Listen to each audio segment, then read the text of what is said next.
चलिए,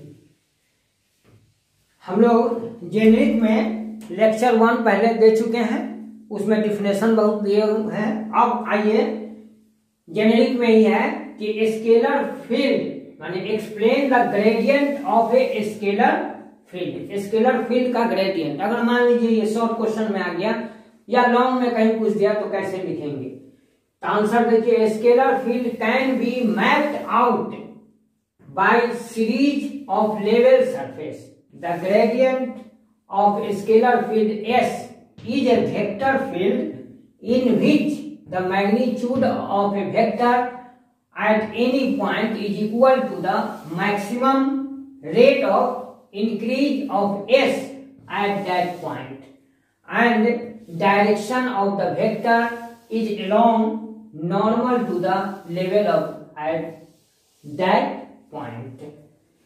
यानी स्केलर को हम लोग वेक्टर में कन्वर्ट कर रहे हैं, तो उसको कन्वर्ट करने के लिए ग्रेडियंट लगाना पड़ता है स्केलर में। It is given by grade S, यानी ये वेक्टर हो गया, नॉर्मल में जाएगा। तो डेल S क्या है? स्केलर फील्ड है, और विथ रिस्पेक्ट टू नॉर्मल क्या है? और ये यूनिट नॉर्मल वेक्टर है जो लिखा हुआ है where n is the unit normal vector at that point. तो ये अगर शॉर्ट क्वेश्चन में आ गया तो इतना हम लोग जवाब देंगे, लेकिन अगर ये लॉन्ग में पूछ दिया थोड़ा ज्यादा नंबर में, तब क्या करेंगे हम लोग? इसका एक उदाहरण देके समझाएंगे। उदाहरण में हम लोग लेते हैं एग्जांपल में कि let us suppose that V is the potential in the electric field. किसी फील्ड में V जो है पोटेंशियल है। आप जानते हैं कि पोटेंशियल जो होता है वो स्केलर क्वांटिटी होता है। The intensity of electric field at that any point in a direction of greatest rate of fall of the potential V, and the equal to this rate equal to electric field equal to minus dV by dN n और grad V। V scalar field है, जैसे हमने उसमें S लिखा है definition में। यहाँ हम लोग फिजिक्स पढ़ रहे हैं तो फिजिक्स में पोटेंशियल जो हो गया V हो गया। तो ये इस प्रकार लिखा जा सकता है, इसलिए grade V in term of Cartesian coordinate. तो सपोज कीजिए कि let us suppose that the scalar field S है और इसका फंक्शन XYZ है, तो देन डेल S को हम इतना लिख सकते हैं। आप लोग मैथ में पढ़े हैं, मैथ के ऑनर्स के स्टूडेंट हैं तो। और डिफिनेशन से होता है grad S del S n unit vector. इसे ग्रेड S को कार्टेशियन कोऑर्डिनेट में हम इस प्रकार लिख सकते हैं कि del S x I unit vector की जगह पर I हो गया, J हो गया और Z कोऑर्डिनेट में हो गया। हम S को बाहर ले लेते हैं तो ये हो गया, ये एक ऑपरेटर हो गया। इसके जगह पर आप कुछ भी रख सकते हैं ये। तो ये ग्रेड S बराबर डेल्टा S। यानी हम लोग जो इस चैप्टर में पढ़े मेन उद्देश्य था कि स्केलर फील्ड को वेक्टर फील्ड में कैसे कन्वर्ट किया जा सकता है। तो स्केलर फील्ड का हम ग्रेड अगर ले लें तो वो क्या बन जाएगा? वेक्टर। किसी भी स्केलर फील्ड का ग्रेड लेंगे तो वो वेक्टर बन जाएगा। जो आपको देखा गया है कि डेल S यह ऑपरेटर है जिसका ये चीज है। अब देखिए उदाहरण में आपको दिया गया था पोटेंशियल।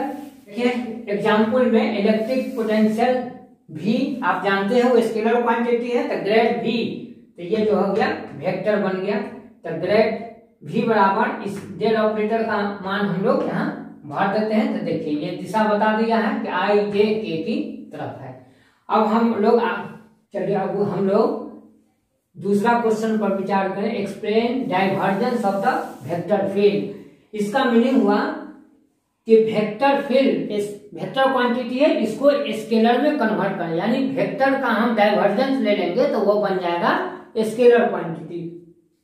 तो divergence of vector function at any point in the vector field is amount of the flux पर unit volume diverging from that point. Since diverging is the amount of flux, it is scalar।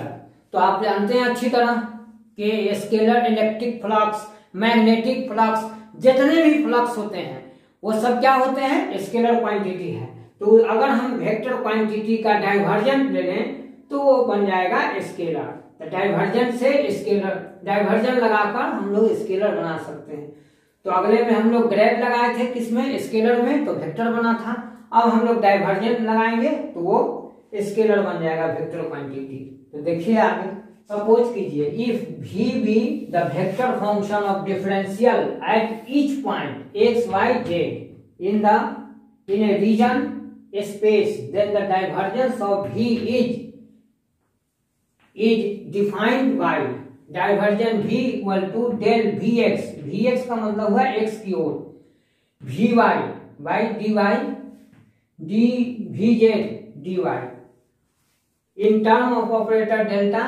तो delta dot v, delta की जगह पर ये operator जो पहले हम पढ़ा चुके हैं डाल दिया गया। अब देखिए इसका कंपोनेंट vx, vy, vk, यानी i की ओर, j की ओर और एक k की ओर, इसका डॉट प्रोडक्ट निकालिएगा तो i1 होता है, इसलिए vx by dx, vy by del vy by del y, del vz by del z, और इसको हम लोग डाइवर्जन भी लिख सकते हैं।